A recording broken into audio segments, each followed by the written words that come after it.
What is good, my people? We are live back on the forecast on the backup channel. Of course, YouTube still has my other page blocked, so I have to go live on this channel. But it's all good. Yeah, come back to talk to the people, see what's going on with y'all. Give it a second, let a couple people come in here and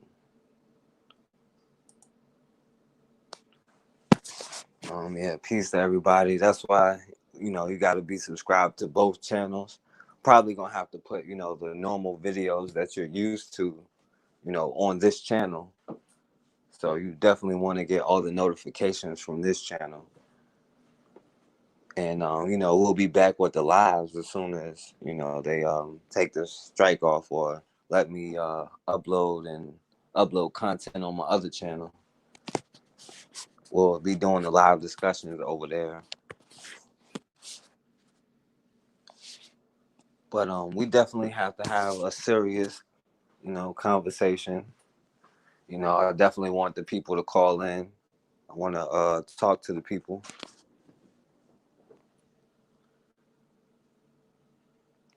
Because, in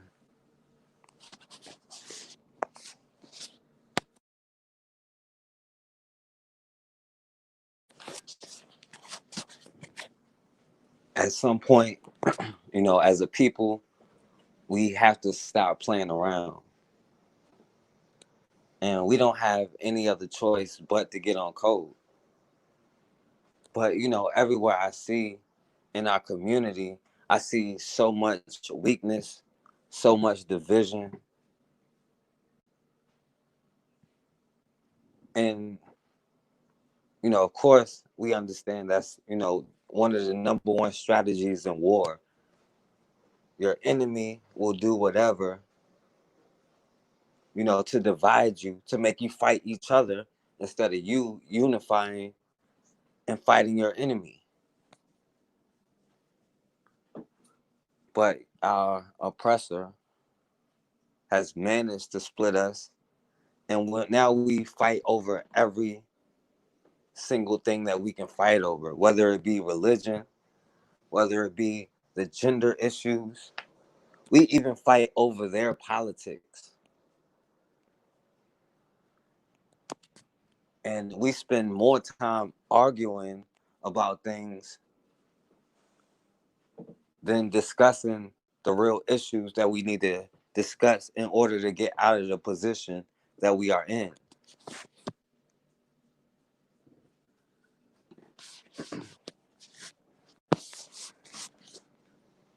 Now, a lot of it comes from just us coming from broken homes.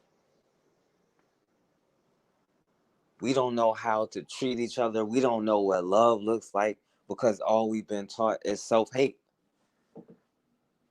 And now we look at ourselves and look at each other with this sort of disdain for each other, this sort of hatred for each other. And we look for every excuse to attack each other because it's easier than attacking our enemy.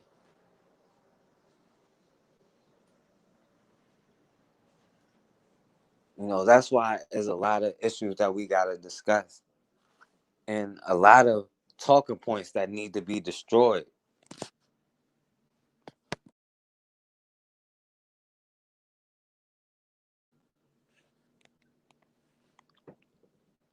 And, we have to take it into our own hands to start controlling our own narrative. Right? Far too often, when I see discussions between us, it just leads to arguments, debates. We have to learn how to have respect for each other, how to have self-love, love ourselves.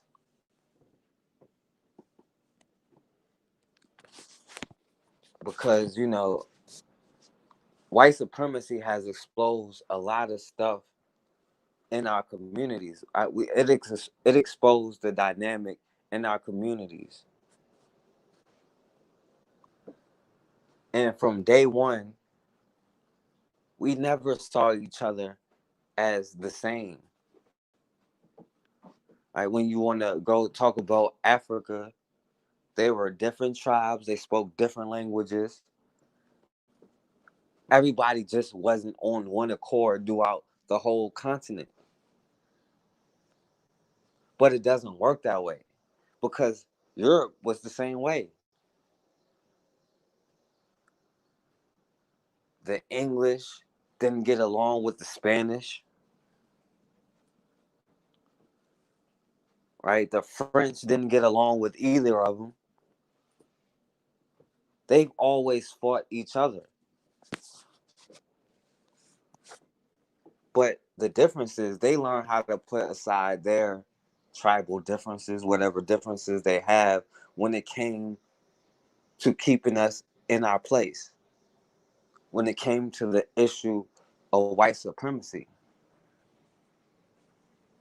But now we're at a point where this white supremacy system has to be destroyed. And we as a community have to find something, some sort of point for us all to agree on. And if we can't agree that we don't want our children to be able to be harassed by another group of people and we can't do anything about it, if that's not enough to put aside those tribal issues and tribal differences that we have, then I don't know what it's going to take.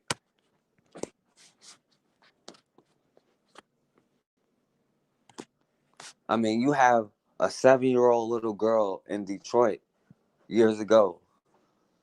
I'm sorry if I say her name wrong, but Ayanna Smith. This 7-year-old little girl was sleeping in her parents' house, just laying there on the couch, sleep, when the police busted in there and murdered that little girl. And the person they were looking for was not even there. Do you think any of the cops got charged? No. Because we live in a society where another group determines whether we have justice or not. Now, one of the issues that we got to address tonight, of course, is the whole what about black on black crime issue. Because, with the stuff I talk about, that's the first thing people want to go to. And I have no problem destroying this talking point. I mean, this talking point has been destroyed for a long time. But at the end of the day, it's not just about destroying the issues.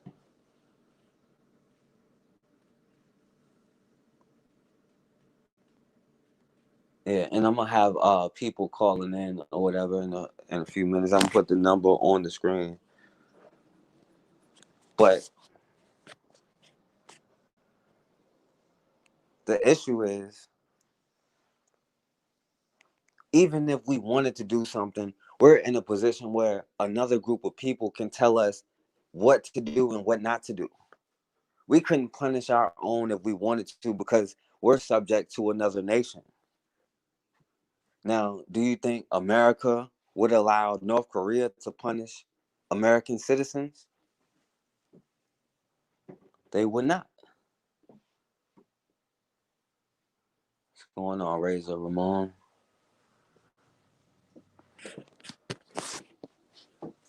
And although this whole what about black on black crime issue needs to be addressed,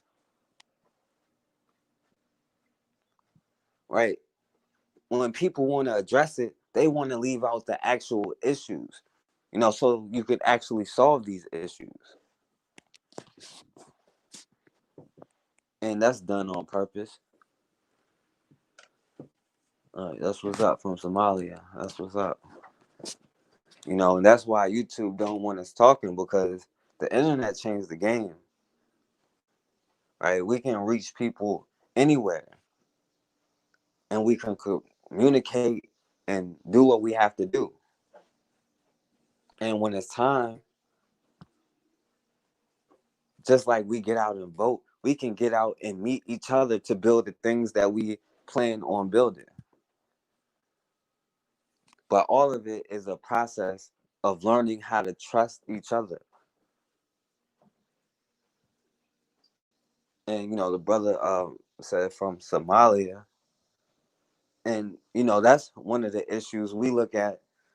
Africans and African Americans. Not that I like to use that term, but Africans in America or Black people in America, right? We always listen to what the oppressor has to say.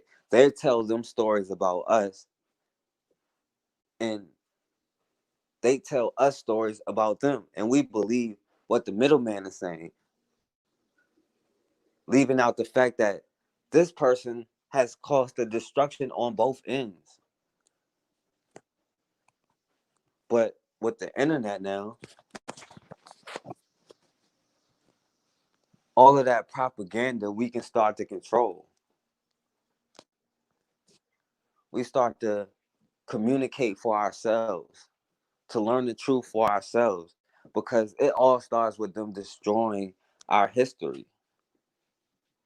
They understood that destroying a person's history, right? You wouldn't know who you are. You wouldn't know what you're supposed to do. And most importantly, you wouldn't know how to reclaim your position that you're supposed to be in. So the first thing they did was attack your heritage, attack your culture, destroyed your culture, stripped it away from you. Because it's not our culture to hate each other. And it's not our culture just to slaughter each other. And it's not our culture to have gender wars the same as Europeans. It's just the issues are in America, we can't see how we're taking on the characteristics of the people who kidnapped us. We're suffering from severe, well, some of us are from more, some of us more than others, but we suffer from severe Stockholm syndrome. And now, Black men treat Black women the way European men have always treated European women, although not to the same degree. And the same with Black women. We've inherited their characteristics. And a lot of our issues now are pretty much their issues. But that's because we're living in their society. And as long as we're trying to assimilate into another person's society, it's going to be hard to fix the issues that you have until you start creating your own rules, until you start creating your own systems, your own institutions. You're trying to do things that is not like yourself, not natural to you. And we wonder why we have so many problems. It is not natural for us just to, want to murder each other. Even during wars, most of the wars was not where millions of people were killed. That's European culture, right? They are the ones that brought in guns. And even now in our communities, they are the ones who brought in the guns. Right? We can't even walk down the street with a legal gun. So how are we gonna bring all of these guns into our neighborhoods? How are we gonna bring all of these drugs into our neighborhoods?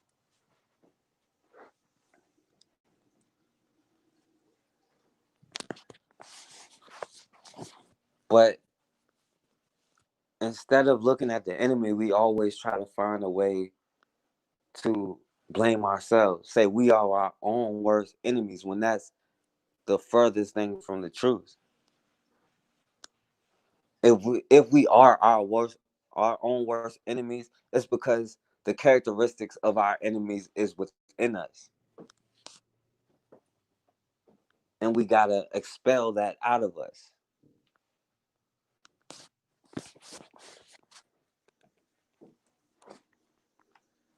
And when people talk about, well, what about black on black crime? Well, first of all, if you're gonna start comparing the police to the people that you call thugs, and I'm glad that you are, actually admit that they are thugs themselves. But if you're gonna start comparing the people that you call thugs, I know what their issues are. I know a lot of their problems come from economics. If you're gonna take my tax money, I'd rather my tax money go to the people who do all of this quote unquote black on black crime. I know that'll solve a lot of the issues if they had economic opportunities. Now the cops are getting my tax money. Why are they just stopping me for no reason? And got their hand on the gun as soon as they walk up. And if I make a sudden move, it's automatically, I'm done. And they could just say, well, he was resisting.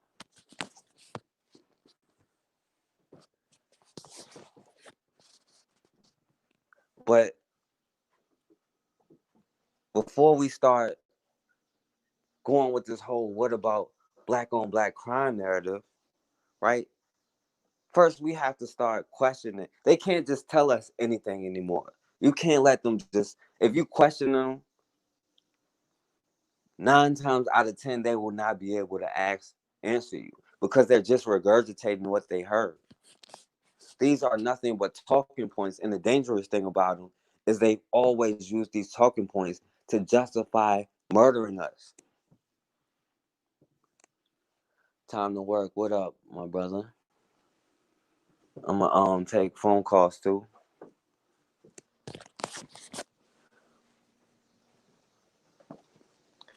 But they say, they try their best to make racism uh all people thing. But all people did not create laws where they literally justify murder. And the Casual Killing Act is just as in effect as it was back in the 1660s. We see that.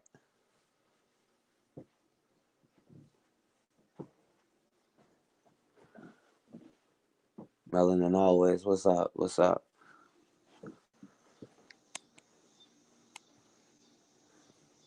So when you talk about black racism, of course you can't compare it.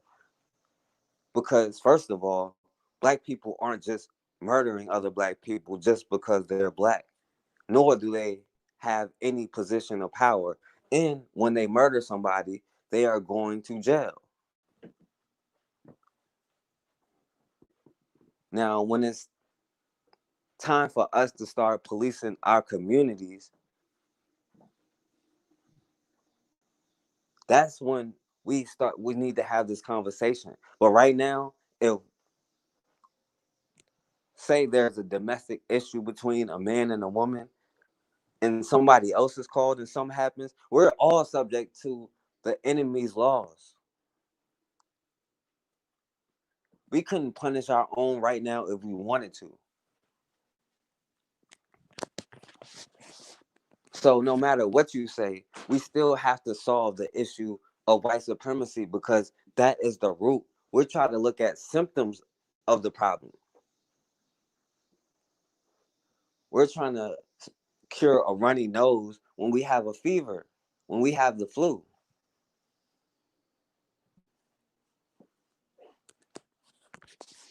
But we're going to have to address it.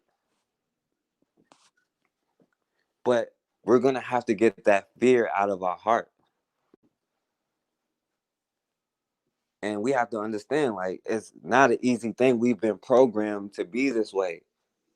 All you see for hundreds of years, not only just through TV, but in live, in person, and all of that information is passed down through us generationally, through the generations, right? Through our mothers, that trauma is passed down. All the things that they saw,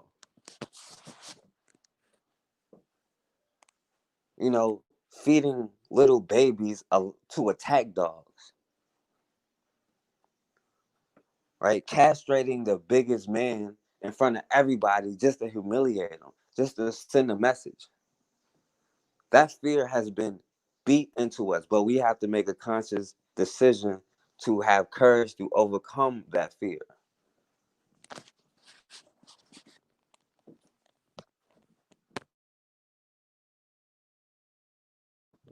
And we definitely have PST, post traumatic slave disorder. We have Stockholm syndrome. But we have to overcome that fear and stop being weak, because we make too many excuses not to deal, not to do what we have to do. Right? There's far too many cases where, we can see little kids getting their rights violated, and a crowd of people can't do anything but record. But until you have an army or a nation backing you up, then, there may be a problem.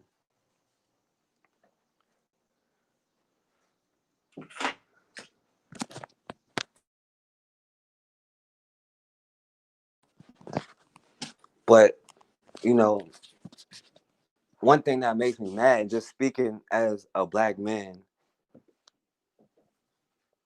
far too often when we see a black woman in trouble, we'll find reasons not to do something, not to help her, not to solve it.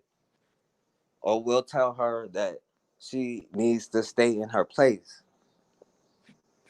But really, that's nothing but the characteristics of your oppressor.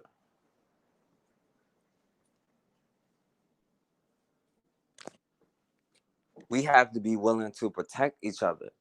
But the thing is, your oppressor will protect his woman no matter what she does. We have to understand the propaganda that they've pushed.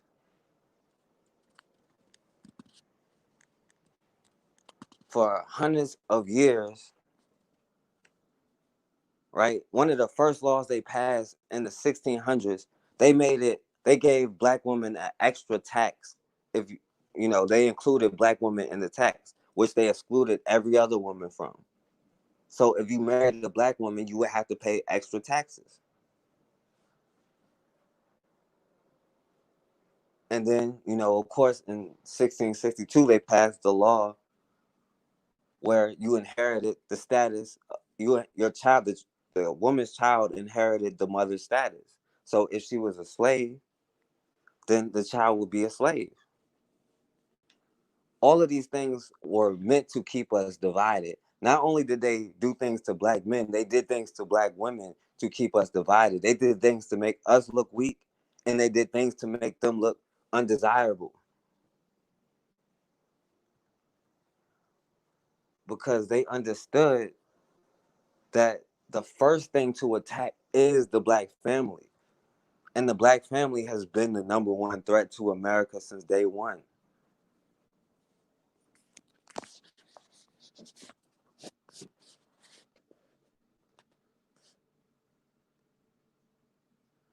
I mean, yeah, Tom Noir said a sister called the police on them. Well, we have to understand that a lot of our people do suffer from Stockholm syndrome, and that's men and women.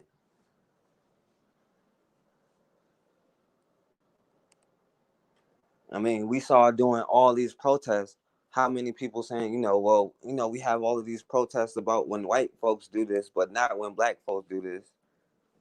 as the black folks don't go to jail when we hurt each other.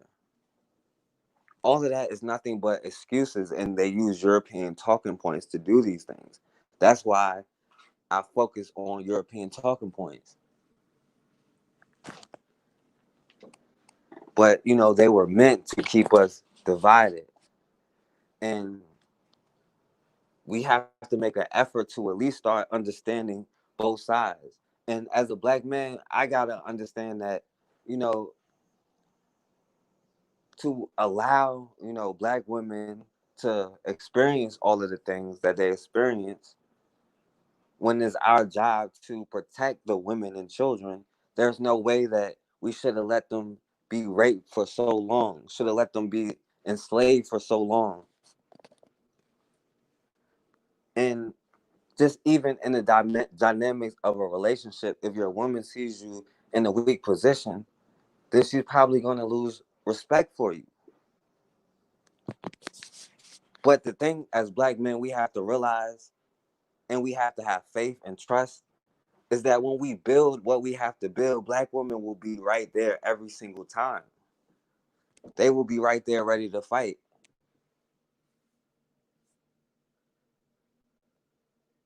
Yeah, fear is the biggest thing that's holding us back. But that's the reason why they use so much violence. Right now, they're only telling you that violence is wrong because they're in a position where they got everything. Now they want to forget about it and just start from here. But we're still their property. We're still prisoners of war in their system. So, of course, a lot of us are going to find reasons to come at each other. And I'm going to put the phone number up. Anybody can call in or whatever. And the number is 804-601-4015.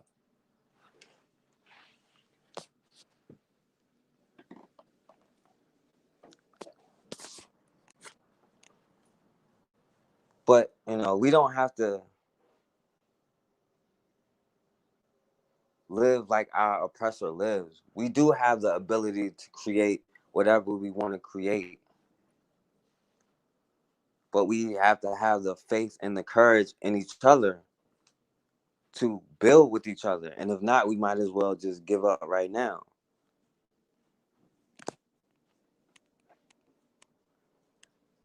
But, we've always had the same debates, the same issues. And today we have, history to show us the results. We see that integration didn't necessarily work like we thought it would work. The one good thing that it did was made it a little bit harder for them to target specifically black communities like they did Tulsa, Oklahoma.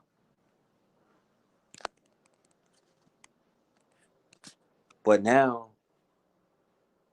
it's harder for especially black people who do have money to politic with each other, even though, today, like I said, the internet is changing the game and people are making more of a concerted effort to do so.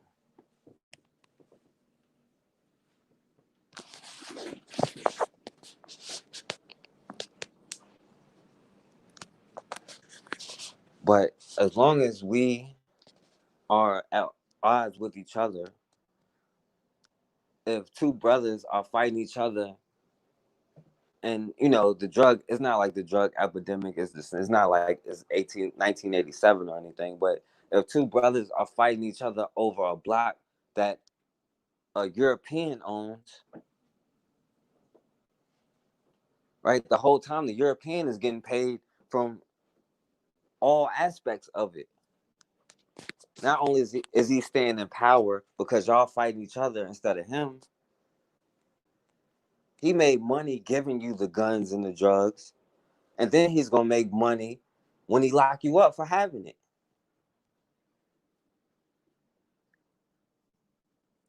we have to start understanding the art of war and why the black family was attacked and why the black family was the first thing attacked.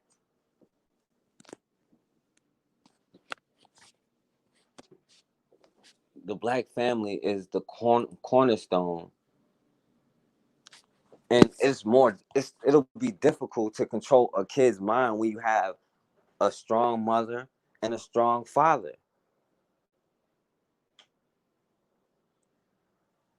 And when the parents are educated and are educating the kids, even if you send them to school, the teacher can't just tell them any old thing, because American schools are not designed to teach our kids. They're designed to make us workers, to make us fit into the system, which was another bad part of integration.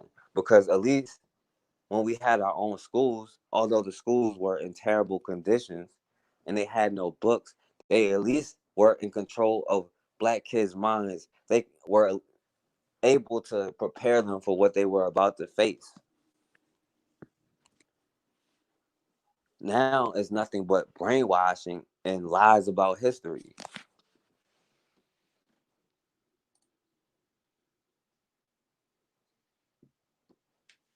Yeah, family equals God. Killed two brothers for asking his height. Well, yeah, a lot of us suffer from Stockholm syndrome, but that's the whole point of destroying the black family. And it does so many things on so many levels.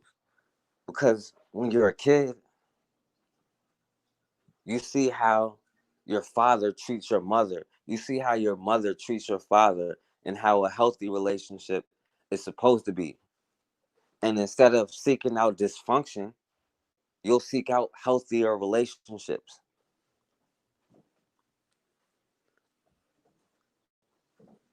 And when you have a strong mother and father, you'll be less likely to be out doing things that you're not supposed to do.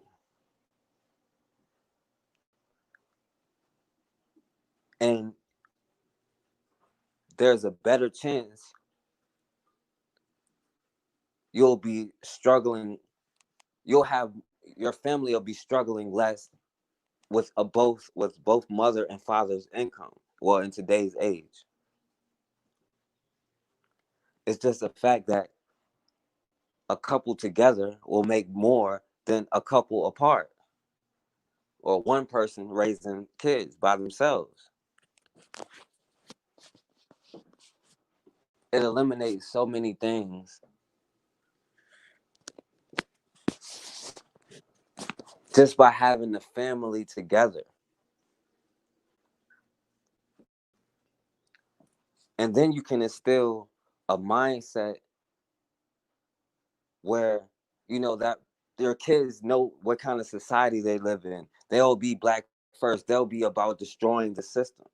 They'll know what to do. And most importantly, they won't continue to make the same mistakes over and over and over. But if they're able to separate the mother from the father, and what America does in every aspect of warfare, right? It attacks especially black men economically. And even if they do certain things for black women and give them certain programs, that is a form of warfare, not to help them out, not to make black women a lapdog or white supremacy or whatever somebody might say. That is to create division in our houses. That is to destroy and disrupt the balance in our families. And far too often, as a man, if you're unable to take care of your family, too many men feel some type of way about that. And it creates a negative energy within you. And, a lot of people go back to the whole welfare thing. And before we judge our ancestors on either side, we have to understand the circumstances.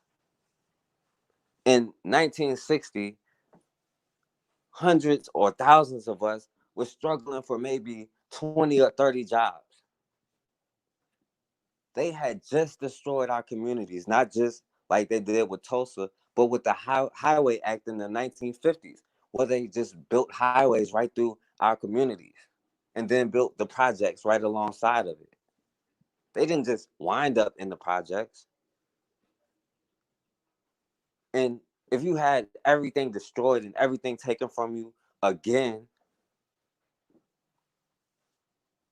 and you have a pregnant wife, you may have small children, and you have no way to feed them, and then here you have somebody come and say, well, we'll give you free housing, we'll give you some food by way of food stamps,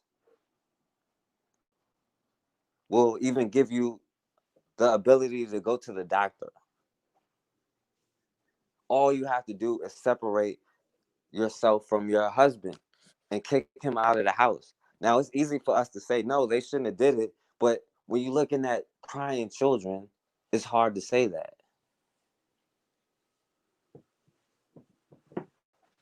Now, of course, yeah, they had opportunities, and let's not get it confused. Like all of these black families were just on it, because they weren't. A lot of black families stayed together and did what they had to do. But let's not act like this cycle of poverty is by mistake. And Martin Luther King pointed out even back then, while it was happening, how all of these white farmers and white women were getting the same welfare benefits, but they didn't have to kick out the husband from the home.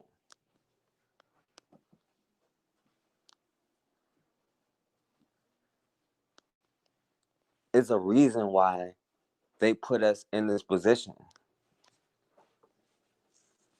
Now, what the masses of, ignorant white people don't understand is all the things they do to us, they eventually do to them later on.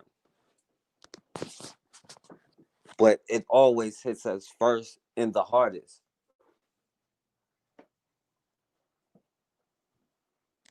Like they experiment on us, and they do.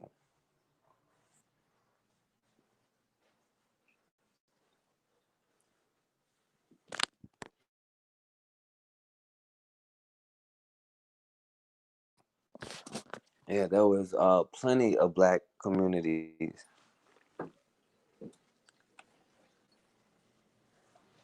until we start having the illusion of inclusion. And when they had white flight, some of the black people that did have money, instead of keeping it in the community, they followed the white people out there, even though they were trying to get away from them. We start suffering from the illusion of inclusion. After the civil rights generation, that generation of kids, the first generation of kids to be born integrated, it's like they didn't understand who their enemy was. It's like they were the only generation that didn't understand who their enemy was.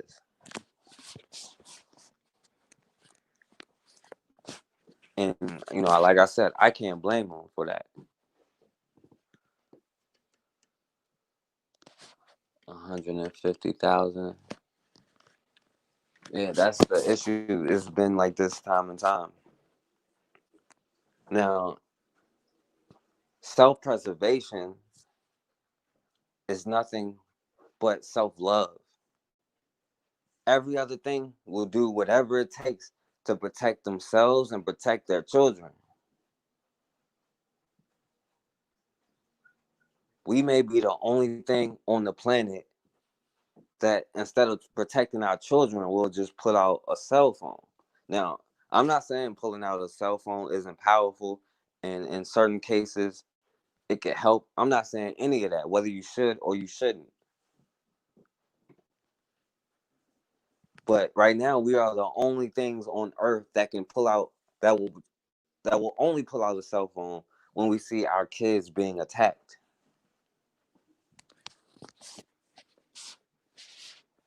But of course, for me to say that is hate speech. But I've never said anything about hate. Nothing I've ever said has been about hate. It's always been about self-love. And that's the issue that we have to deal with. But after being programmed with so much self-hate, to dare talk about self-love is a form of hate speech. Because if black people no longer just submit to the role we're in, then how else are they going to define white supremacy?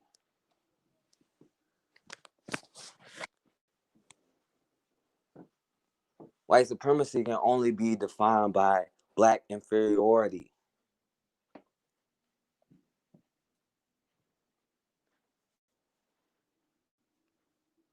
And, this is why those white women who came in the 70s, a lot of people blame it on the feminists. They said, we're independent. I don't need a man while having a husband. Right? I was just looking at something about Ida B. Wells, probably one of the most powerful black leaders, especially in American history. Just because this sister married a black man, all the white feminists start getting mad at her because they wanted her to champion women's rights instead of black rights. But Ida B. Wells defended black men more than anybody. She started it because one of her friends, a brother, was lynched because they lied about him having an affair with a white woman. Of course, the same old story.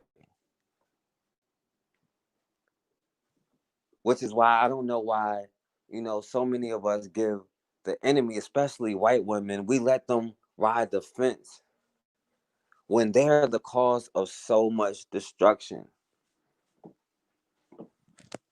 The first race riot in America, well, not in America, but in North America, in the early 1700s, or in the 1700s, was because a black man baptized a white woman.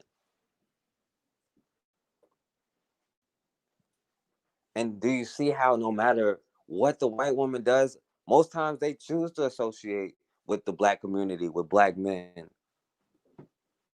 But no matter what she does or what she says, they will defend her.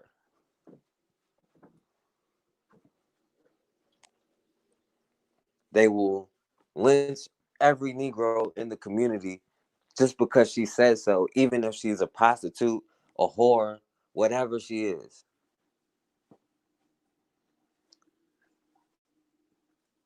But, right here, right now in America, as black men, we're going to have to do our part. And I speak on black men because I am a black man, and just like black women need to speak on issues with black women. But we can't sit there and say, well, I didn't defend the sister because other black women did things to me or were mean to me. And, I'm not trying to discount anybody's, experience. But we are at war, right? After we destroy white supremacy, there are so many things we're going to have to, settle between us. But first, we have to destroy the system of white supremacy because just about every single one of our problems come from that. Everything else is just a symptom of it.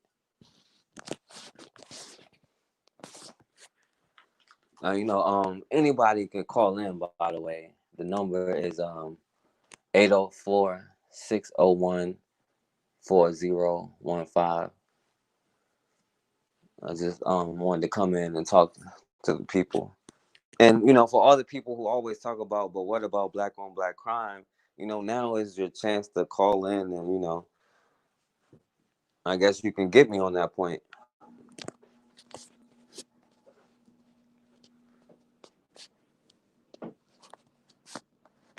But,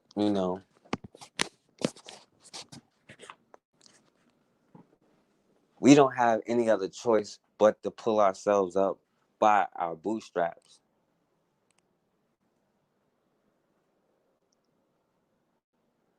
And if we don't start forgiving first ourselves and then each other, then we are going to stay in the same position.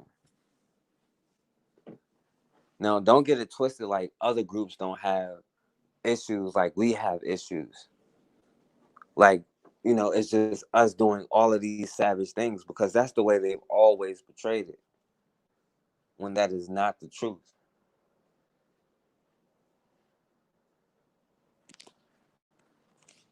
And, there are plenty of, healthy relationships in our community. It's just that that's not what we see because that's not what they're going to show us. We have to take it upon ourselves to show that to ourselves and to our children. Overcoming trauma, hundreds of years of trauma, is not easy. And nobody said it was going to be easy. That's why we have to understand that this whole thing was a process. And that's why we have to understand who our friends are. Like with all of these Black Lives Matter rallies, we let our guard down because we say, oh yeah, well, finally white people are out there protesting. We can't let our guard down. We have no friends.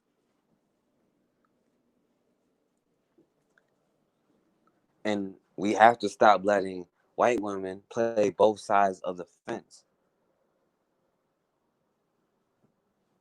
Because the words of white women have gotten more Black people killed, men, women, and children, than anything.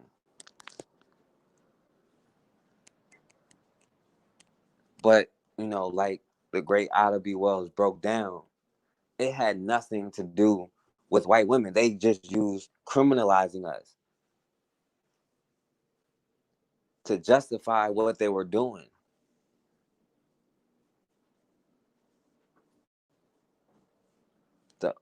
The issue was they were mad that Black people were doing their own thing.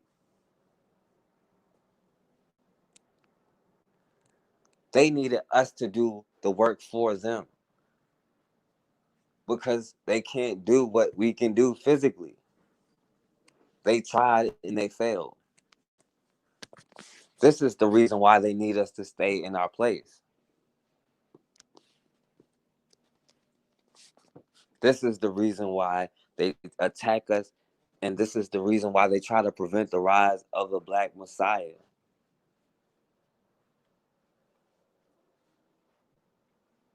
Every leader that we have that shows up, they're attacked. But then divisions within the Black community, instead of other Black leaders coming together to stand up by this person while they're being attacked by the enemy, far too often in our history, we'll distance ourselves away from them to save face with the dominant society. But it's not about saving face with anybody but our own. It's not about saving face with the dominant society. Because when you repeat the lie over and over and over, then you start to believe it. We start to believe it ourselves. And they had to tell themselves this lie to be able to sleep at night. But now, even as Black people, right, if you close your eyes right now and just imagine, 3 Black men walking down the street in white t-shirts, right? Let's say 2 of them has dreads. What's the first thing that come in your mind? Most times, just like that white person, you're going to start clutching your purse a little tighter or your wallet a little tighter. But, if you see 3 white boys walking down the street, unless they got tattoos on their face or literally wearing a Klan hood, you're not really gonna think twice. In fact, you probably put your eyes down.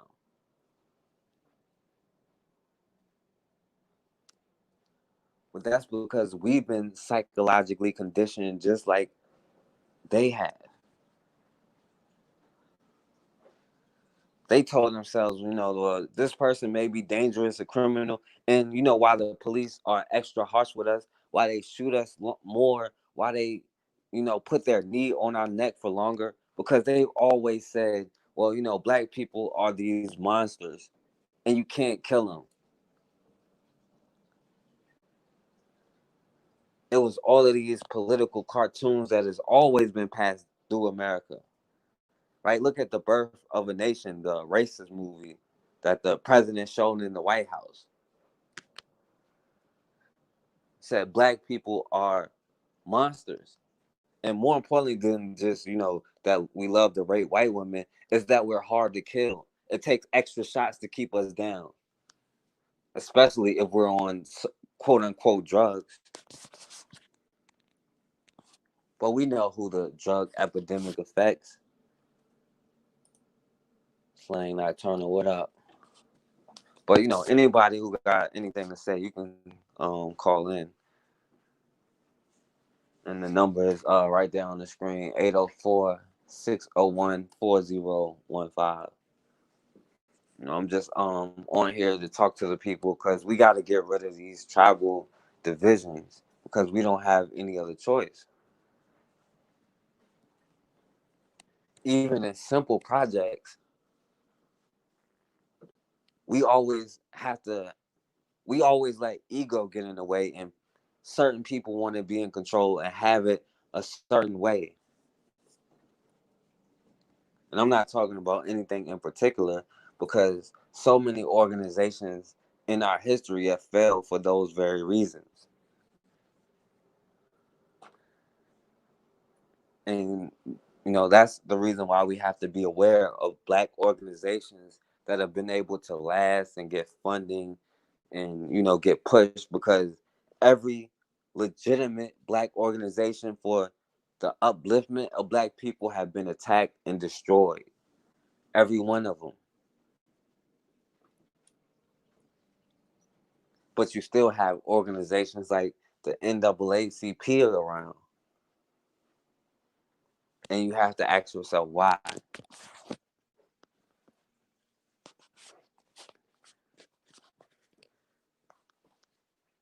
Now, not only do we have to study our history, we have to study our enemy.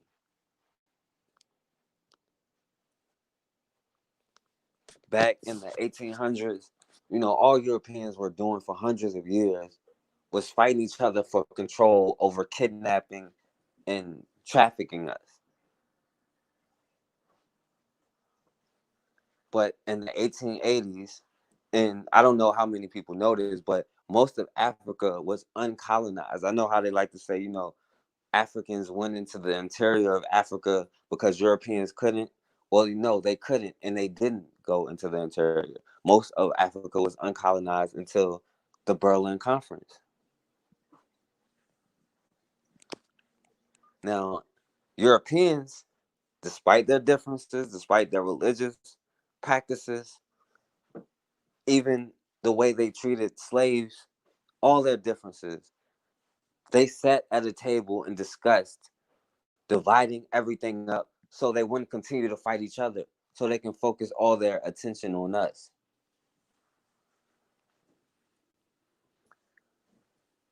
Now, that is, a lesson that we need to learn. Yeah, the scramble for Africa. Now, they stopped scrambling and sat at a table and discussed it. Now, they didn't, of course, invite any Africans whose land they were taking. But they established a code so that they will be able to take the land. Because before, some people like Queen Nzinga, she would use the conflicts between European nations to get them to fight each other. And the whole time she plotting on a way to get all of them out there.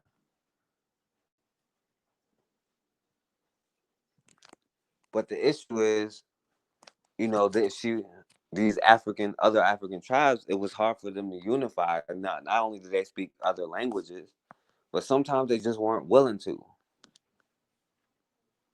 And things are a lot different when your enemy shows up with cannons and guns and gunpowder, and you don't have any kind of weapons to match that.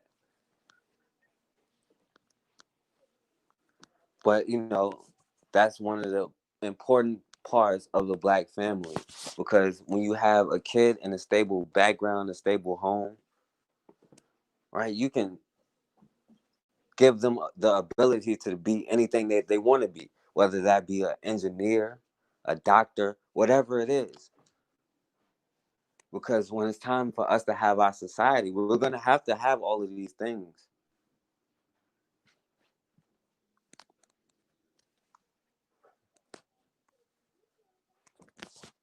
We're going to have, scientists. We're going to have engineers. We're going to have to be in the front of the technology race.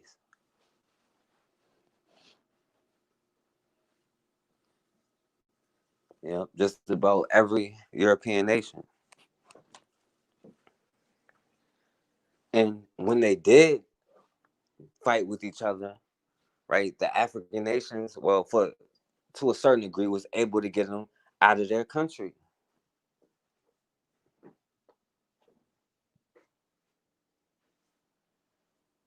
Like the Italians who lost to Ethiopia,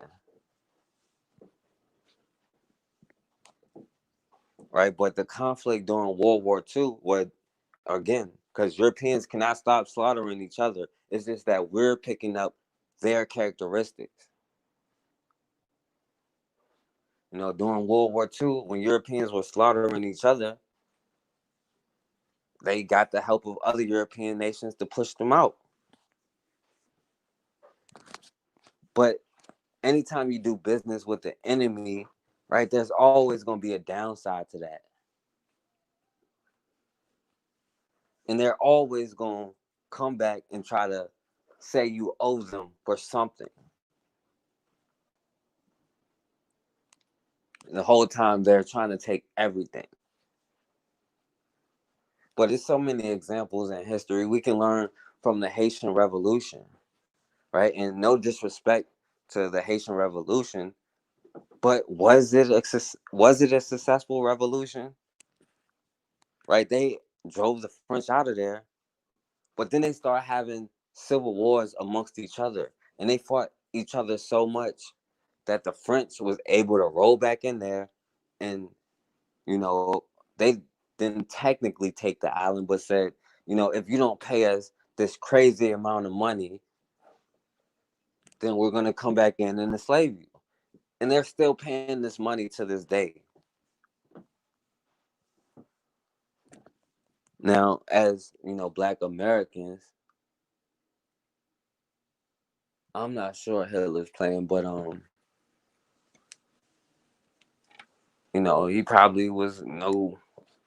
I know Stalin's playing, or whatever the dude from Belgium, King Leopold. I know his plan for Africa, right? People talk about Hitler, one of the worst people. He had nothing on King Leopold, who slaughtered so many people, but they don't see our lives as the same. Now, until we can have our version of the Berlin Conference, right, they're still paying this tax. But, Black Americans in the 1800s were inspired by it. Denmark Vesey and all of them led their rebellions after seeing what the Haitian Revolution was doing. Now, even though most of these African nations were colonized and us here in America were going through slavery, as Black people around the world, when Haiti made a constitution saying, any black person who gets here is free. We should have been coming in from everywhere to defend that free nation, to make sure no French person can come up and, you know, destroy all the crops that they have. To this day, they won't even let them produce their own crops.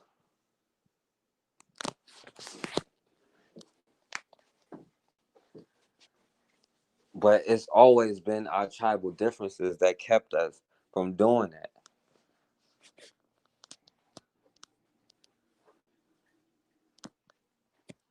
Right? There was a story of an African tribe, right? They were actually participating with the Danish during the slave trade. And by the way, the Danish and the Jewish, they were basically, working together to control the slave trade. And this African nation, for a few years, was kidnapping other tribes. Now, a lot of times we leave out why they kidnapped the other tribes because, when somebody roll up with guns, like, either we're going to enslave you, your mama, your daughter, your brother, your friends, everybody here, unless you go kidnap somebody else for us. You know, not everybody is going to fight back. Some people is going to go try to kidnap somebody else so they wouldn't get taken. But Europeans have never, ever. Yeah, that's why Haiti is poor. And Haiti owes every single cent back. And we should all be standing on that nation, or I mean worldwide.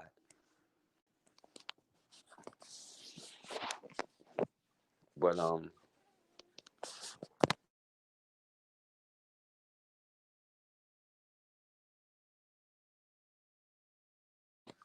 yeah, and but yeah, they were the tribe, they were working with the Danish.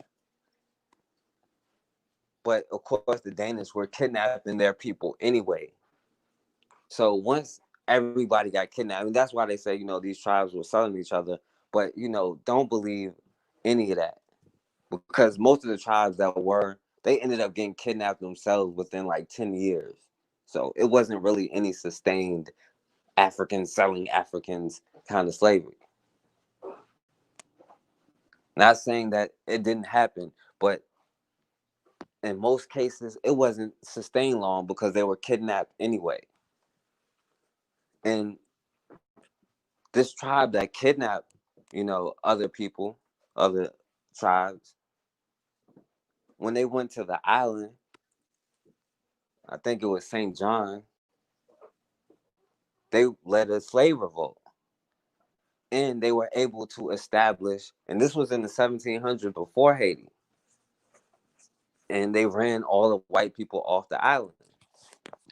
Now the problem was they had kidnapped most of the people that were already on the island, and that they had when they were doing business with the Danish. And once they won the war, they weren't able to sustain it because they started fighting with each other. Now, of course, you can understand, getting the people that kidnapped you. But at some point, the point is we have to stop putting aside this trying to get back at each other. I'm not really sure, and I'm not really sure how many people really are watching because YouTube is hating. I can't go live on my regular channel, so it's probably less people on here. But I know every time I finish watching, it says way more people than it shows on here. So I just assume I never know who's watching. But and I'm not gonna be on here too much longer. If nobody else want to call, I do want to hear from the people, hear what y'all got to say. It's 804 601 4015. But, if we're going to forgive Amber Geiger for coming in the house and shooting you while you sitting there watching TV or doing whatever he was doing, we're going to have to start giving that benefit of the doubt to each other, that forgiveness to each other. right? A lot of us blame Christianity and don't go through. I'm not sure why. Um, shit, I mean,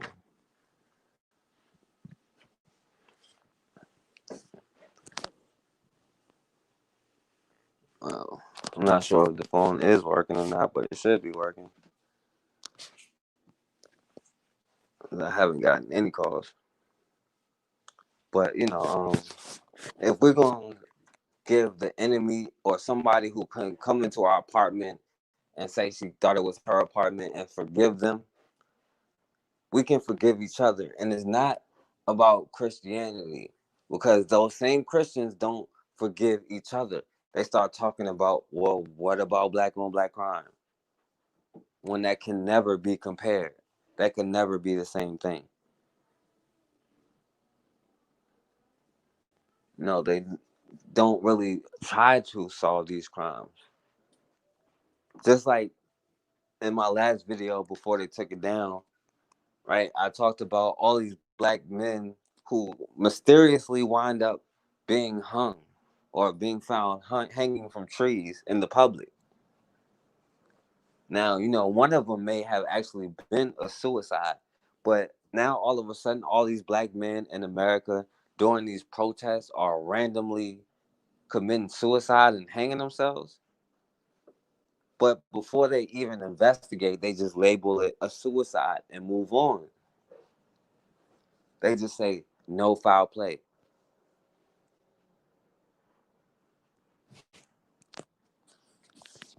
But do you know how many countless people that happened to? And like I said, I talk about Ida B. Wells a lot. You need to read her books because she literally broke this down in the 1800s. The same issues that you're talking about, missing black kids. Well, in her case, it was more so about lynching.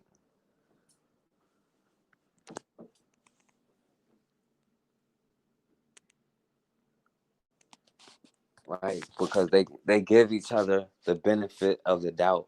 We have to start giving each other the benefit of the doubt. When you see these racist white people in the stores, right, other white people stand around quiet watching them call you nigga, say whatever, make threats, lie on you, and they won't say a word. But the moment you react, they'll start interfering and saying that's enough. They'll start trying to coddle and protect that other white person because they give each other the benefit of the doubt. That's a part of staying on code. Not all revolution is bloody. Being on code is revolution. Because when we start consoling and coming to each other's defense,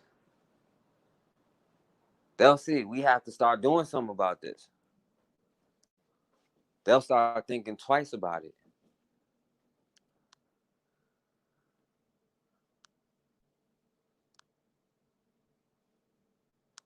Yeah, that's a different one. I didn't even talk about the one in Washington. It was like two of them in California. A young brother, teenager in Houston, hung himself outside of a school.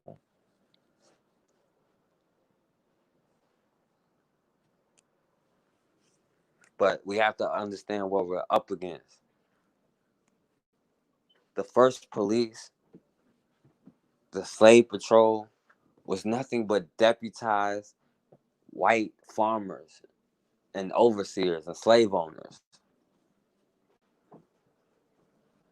And the police today use the same tactics, the same methods that they did. And you know what they said?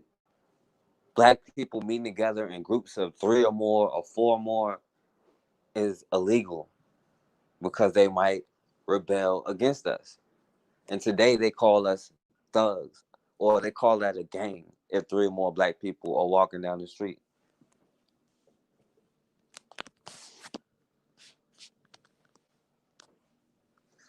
But at the end of the day, I'm not telling you anything different than George Washington told America. Right? Patrick Henry or whoever it was, one of them, said, "Give me liberty or give me death." And they were talking about taxes. While they were enslaving us, they said their human rights were being violated because they were being forced to pay taxes. And it wasn't like they were being taxed for no reason. They were being taxed because they asked for British soldiers to come in and help them kill Native Americans, to help them keep black people in check. And Britain had to pay for it. But when it came time to pay for it, they said it's tyranny. But here it is, a cop can sit on a brother's neck for 10, 15 minutes until he dead, or do the same thing to a sister, and we don't call that tyranny.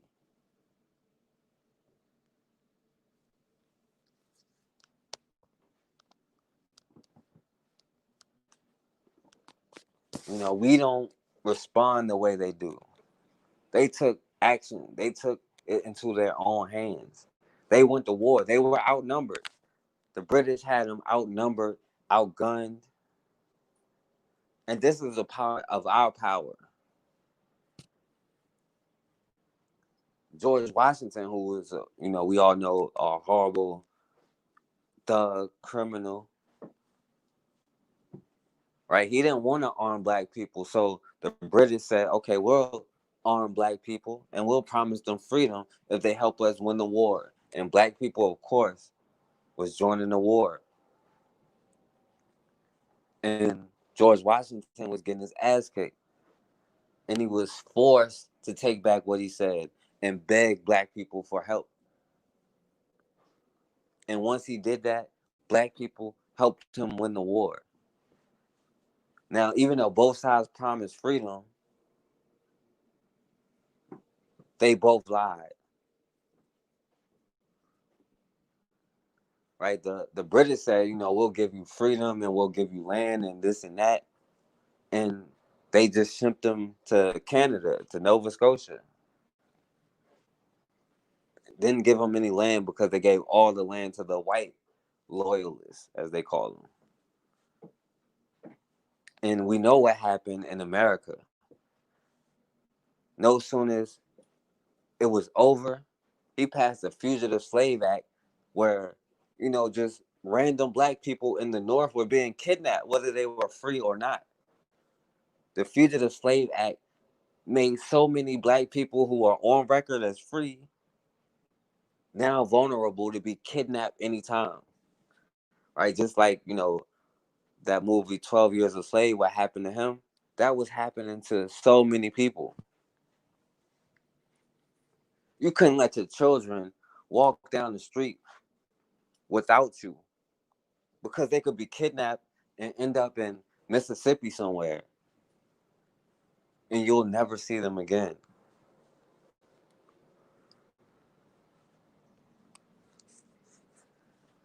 And this is the country we're assimilated to. And you have to ask yourself, who won all of these wars?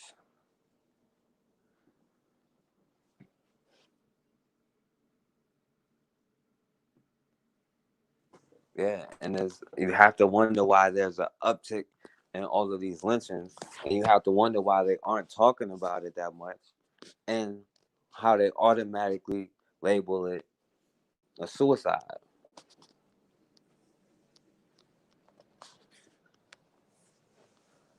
But the whole point is, and I was talking about the Revolutionary War. After the war, they signed an agreement, and Britain and America was still allies.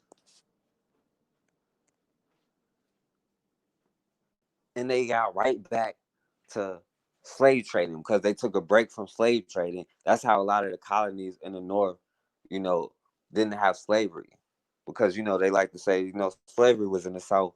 No, it was in all of the colonies. But after the Revolutionary War, the false promise of freedom, some of the colonies banned slavery. No, there's no point in fighting to change the system, right? That's day one, right? I know you heard of Crispus Attucks, supposed to be the first person to die for America, a black man. Now, the story isn't exactly like the story goes, but the second president, John Adams, he actually took up for the British soldiers and blamed everything on Crispus Attucks. That's how we know his name. He understood back then, all you had to do was blame it on a black man, and even the enemy, if it's another white man, will be forgiven and let go. He said Crispus Attucks was the one that incited the mob. This one black man incited all of these white people to the point where the British soldiers opened fire because they felt threatened and they feared for their life. That's literally the story John Adams told, was that these British soldiers feared for their life. And it sounds familiar. That's the power of staying on code.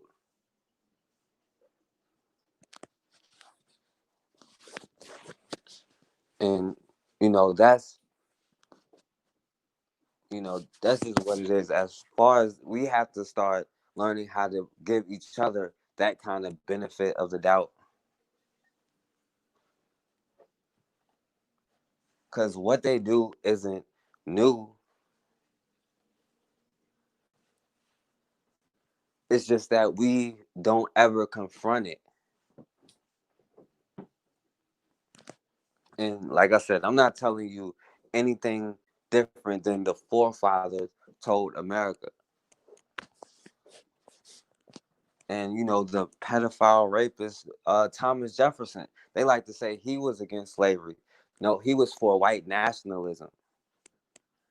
He just didn't understand how they tried to make it only white nation, but they failed. They were forced to kidnap black people and force them to work, because right now, if they go to a beach on a nice day, if they don't put something on their skin, they're going to get sick. So what do you think was happening when it was time to go pick their own cotton, their own tobacco, their own sugar?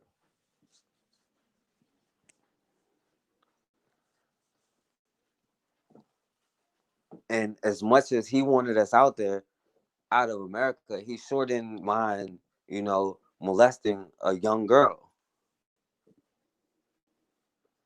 that he enslaved. I mean, I can tell you about all of the forefathers of America.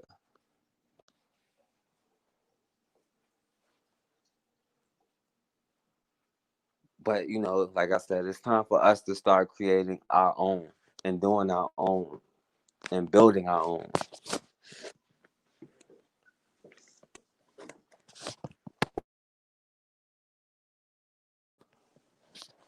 Now, I'm not probably be on there for just a few more minutes. If anybody got anything to say, you can call in. It's 804-601-4015. I'm not sure if something wrong with the phone or not. Yeah, YouTube is definitely hating, and that's a part of it, right? They're going to stay on code. What they'll do is sacrifice one person, and then the rest will be people like us. But they can't stop it. What they have to understand is not me. You can't, target any one person. All right, we got a call. Call from Brother Murray. Hello, what's going on, my brother? Peace and blessings, big bro. How you doing? I'm good, man. How you? I'm doing pretty good. Doing pretty good. Yes, sir. I'm glad I was able to take a step away and go ahead and give you a call in here. I was listening in to the program, and for sure, we definitely have to break these tribal differences that keeps us apart.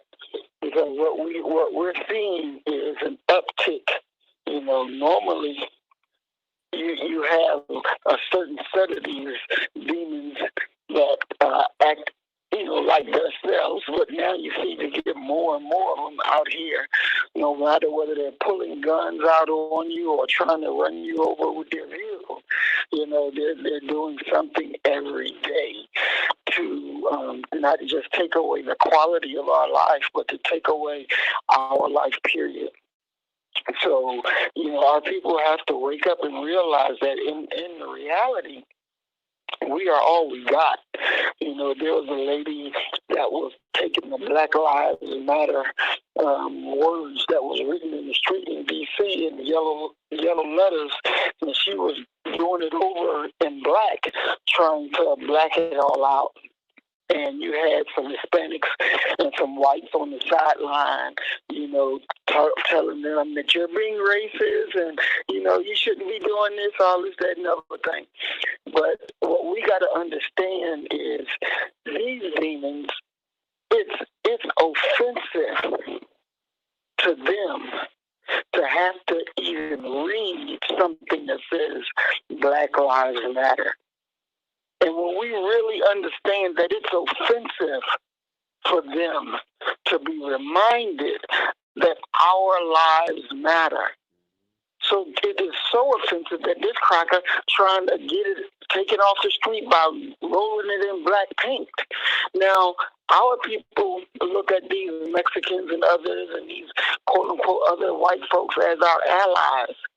But here you have this devil and her boyfriend were actively doing something, right? Not just saying words, they were taking action. Now, our quote-unquote allies was on the side. The action that they were doing was talking, was yelling, while these people are actually doing something.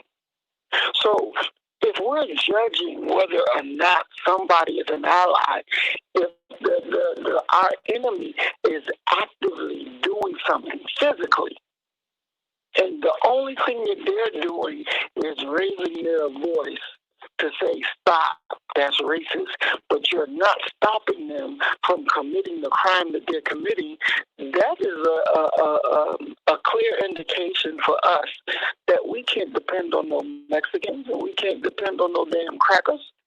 We can't, because still they will not take the appropriate steps that's needed to be taken. We have to take action. We have to take action. Now, there's one cracker, he had the nerve to say, the most American thing that you can do in the face of oppression is to video whatever the shit is that's going on. Is to pick up your phone and put it on video. That's the most American thing that you can do. But we know the reality. That's not even American. A white dude? To pick up no fucking video. Yeah, white dude said that. But that's not American.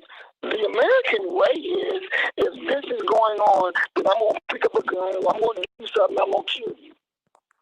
That's the American way. But when it comes to, when it comes to us, when it comes to these quote-unquote good white folks, and I say that in quotes because, I believe that there is none good. But our people believe there is good white folks. Ain't none of them good. Because they will not get in there and kill one of their own to protect us. They're not going to fight one of their own to protect us. It's not going to happen. So we have to wake up to that reality and understand that if we don't begin to be active, to be actually active, it's over. We have these damn fake Jews in Israel and their Knesset talking about sending the police to kill our children using the methods of police brutality. This is what's being said in the Israeli Knesset. Now, it's not just being said there, because I was on Facebook the other day, and this Jew, this fake Jew, said the same thing to a black man. He said, don't force me to send the police out to commit police brutality against black youth to stop anti-Semitism. Now, when you read that, you should understand automatically that that's a threat. And how does this fake Jew got enough power to say to you, don't force me to make these police officers go after black youth to stop anti-Semitism using police brutality? Now, the post that this devil wrote that on is to a black man's post. The black man's response was, look here, I'm in solidarity with you. Wait a minute. Nigga, you just threatened to have black youth killed. And your response was, I'm in solidarity with you? See, we got to really understand the time and what must be done. When a nigga would tell the cracker, I'm in solidarity with you, and he just threatened to send the police to kill our children, then you love the enemy more than you love our people. And we should have no love, no sympathy, no nothing for you, because you just like them. See, we got to wake up and understand what the price is. The American police officers go to Israel and train. And the people from Israel come over here to America to train police and to teach them about anti-Semitism and talk about it coming from the black community. And coming that our black youth are the most anti-Semitic people. But wait a minute. We are Semitic. These crackers ain't Semitic. They from Europe. They'll never be Semitic. But they walk around in our clothing and have enough nerve to tell us, you can't have this man for your leader. You can't have this man for your friend. And you must think this way for Israel or we'll get rid of you. See, we got to understand that this thing is not just on a local stage. This is on an international stage. We don't just have local enemies. We have international enemies. And we have to be able to deal with an enemy like an enemy. But if we want to take this softball approach and be kind and be nice and laugh with them at their corny ass jokes, you're gonna be laughing while they're killing your families. So we got to really wake up and understand we are all we got. So since we are all we got, why are we waiting to unite with each other? What the fuck are we waiting on? What are we waiting on? Are we waiting on to see hundreds more people lynched, hanging in parks or across the street from schools, and let the cracker tell you, oh, he committed suicide? What are we waiting on? We know we gotta act. We gotta do something. And if we don't, we're just being set up for slaughter. We're being set up for slaughter. And the silly ones of our people that are waiting on this quote-unquote election and thinking Joe Biden is going to save us. He's a goddamn fool. He's a damn fool. Joe Biden don't give a shit more about you than Obama did, than Clinton did. And if you're waiting on that thing as your savior, I'm sorry to tell you, but he'll get you killed. The only savior that's coming to us is us. That's it. And we got to wake up to that reality before it's too late. Before it's too late. They're not slowing down. All this protesting you see that was going on, police were still killing black people, choking black people, beating black people. They didn't give a fuck about no protest. You ain't doing nothing to stop them. They ain't doing nothing to put no fear in them. They're running people over with their cars. They say, now what? Now what? Yeah, we rolled your ass over, now what? See, that's their language. Now what? response. But let one of our own say that to us. Now what you gonna do? Oh, we got fight. I mean, we think about it. We got brother that was with Breonna Taylor. From my understanding, I hope I'm wrong, and if I'm wrong, Corey, please correct me. But from what I read and understand, he had a gun, and he shot at the police. But from what I'm understanding, he only shot one bullet. He didn't keep shooting until all his bullets was gone. He didn't keep shooting. Why not? Why didn't you keep shooting? Why would you stop shooting? Doesn't make sense. Because there's something in black people. You think about it. You're talking about shooting a cracker, right? Most black people scared to spit on a cracker. No left kid. They call him the devil to their face. Now, you got a gun. Are you really going to pull the trigger? Let that cracker be in a blue uniform. Are you really going to pull that trigger? Or are you going to take it? What are you going to do to me if I do that? You got to be able to pull that trigger. It doesn't matter how many guns we got and we go outside and march. But we ain't pulling that trigger on that enemy. We ain't got them kind of balls to pull that trigger.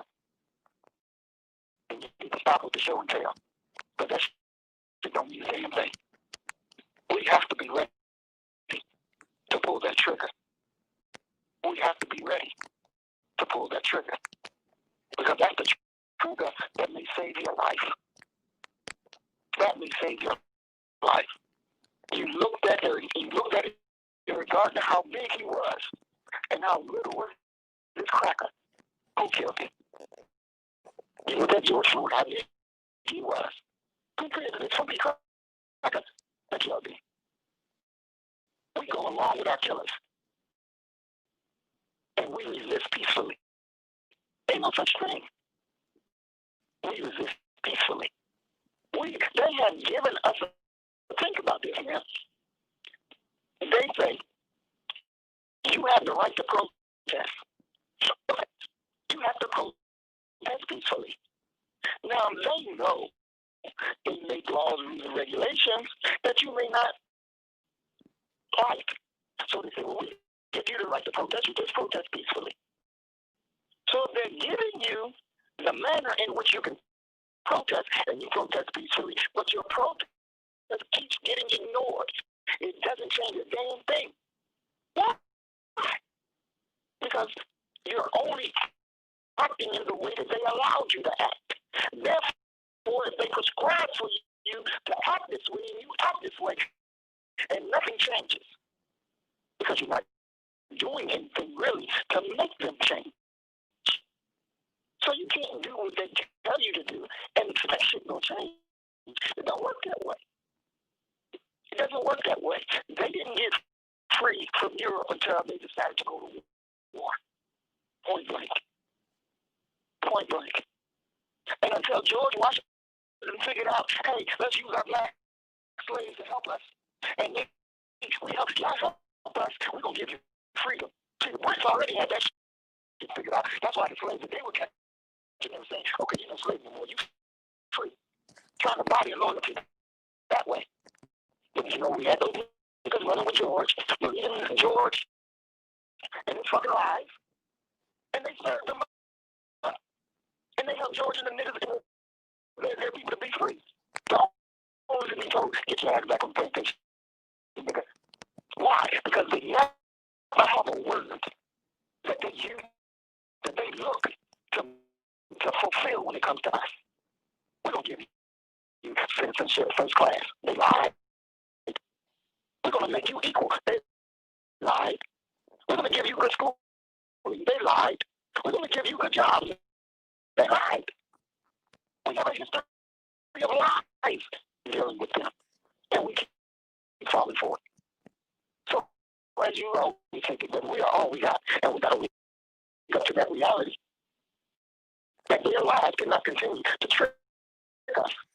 Because we're not going to get anywhere with the same results that our ancestors got. And what what those Jews are. That's what they got. Should not we be smarter now? And should not we be ready to throw down? We got to meet that challenge.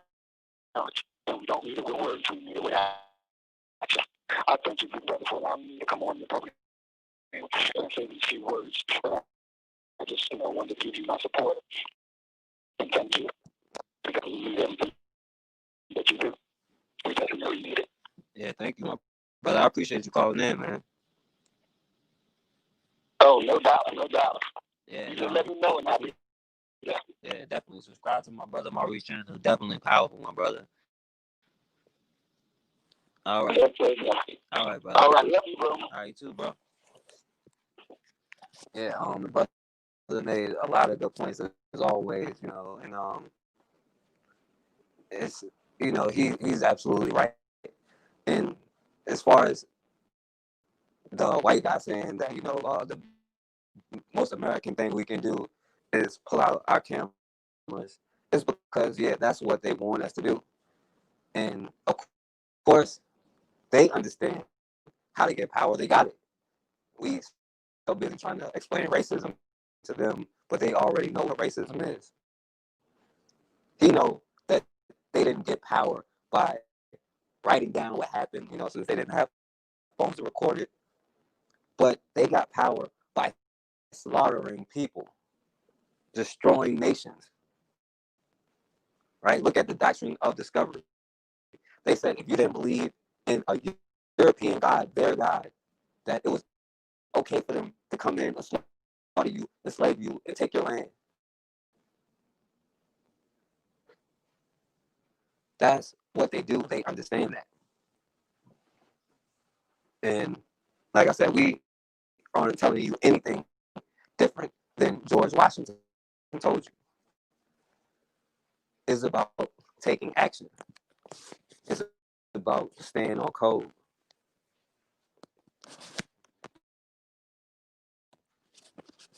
And there are countless things in our history that we can look at, but we only look at the negative because that's the only thing that they show us. They only show us the weakness. But we cannot no longer be weak because, they are on the attack. They've always been on the attack. But it's nothing wrong with defending yourself. We live in America that spends the most money on defending themselves more than anybody else combined. So for us to say defending ourselves is racism or is hate, it's nothing but a war strategy to keep us docile. But like the brother said, until we start doing what we have to do, put aside our differences, they're going to continue to get away with what they got away with.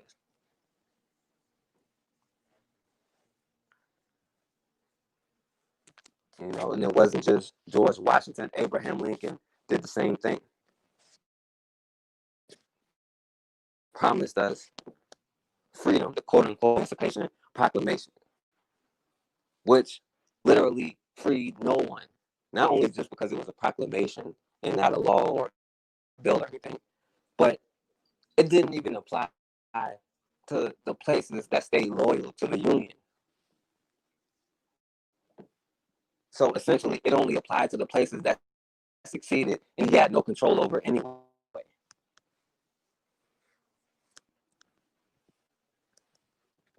I mean, we can go all up and down history. And, we have to ask ourselves who really won the Civil War. Have you ever seen any other, quote unquote nation that lost a war that still flies their flag outside of the Capitol building? But they learned how to stay on code, right? They said, okay, we'll lose the war, but they actually got the power. We'll say we lost it, but it was a compromise. They compromised with each other. And it wasn't because the North felt so bad about slavery, they went to war. It was over taxes. They wanted some of that money the South was getting from all of that cotton, all that tobacco. But the point is, they stayed on code despite them going to war with each other and slaughtering each other.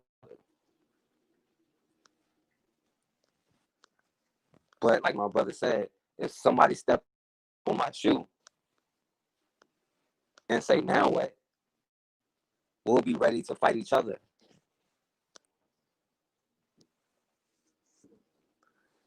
But, this whole system, right? They'll slaughter you, put it on TV, put it in your face, and say, now what? Right? Malcolm X said we should go to the UN, but they'll look at the UN and say, and what you gonna do about it? And what?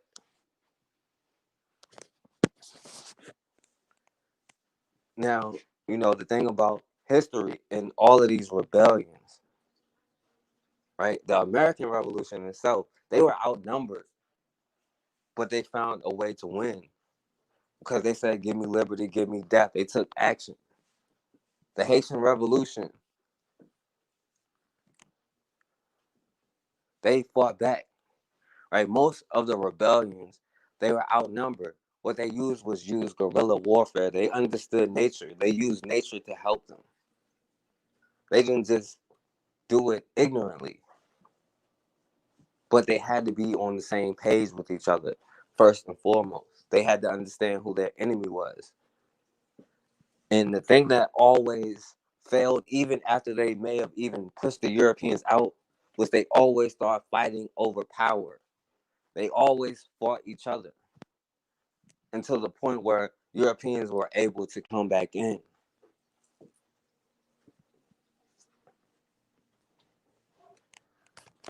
Now, we are all we got.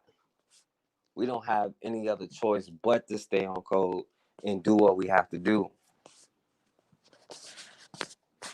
Because the enemy will stay on code and do what they have to do.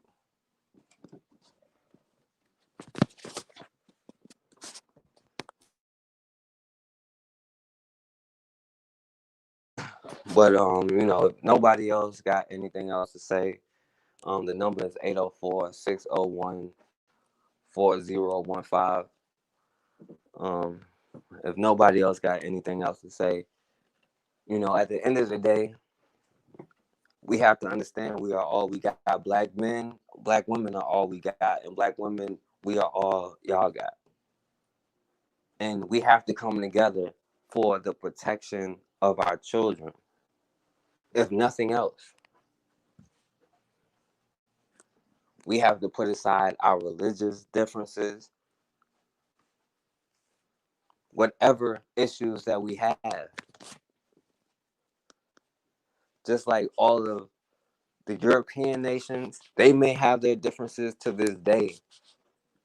But when it comes to Africa, right, they all get on code, whether that be with Asia included. Because we don't have any friends. Far too often we look for so many allies, so many outsiders to help us, when really they're only there to keep us in our position.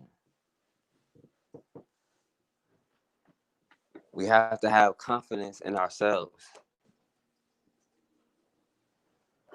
But anyway, man, I'm gonna be back on. Make sure you subscribe to the regular channel. I mean, as soon as they take these strikes off, we'll be back.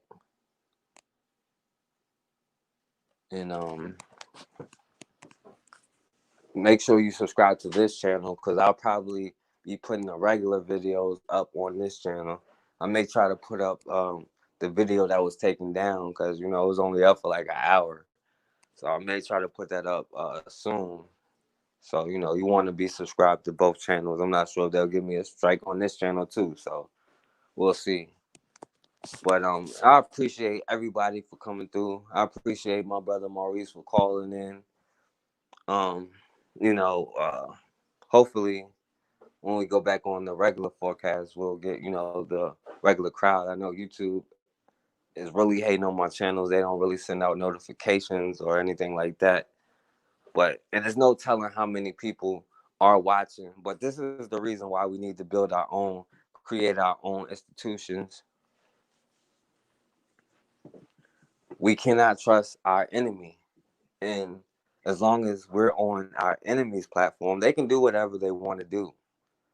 And no matter how much we complain, until we create our own, there's nothing we could do about it but deal with it. But, as always, man, we have got to start standing for something, or we're going to keep falling for anything.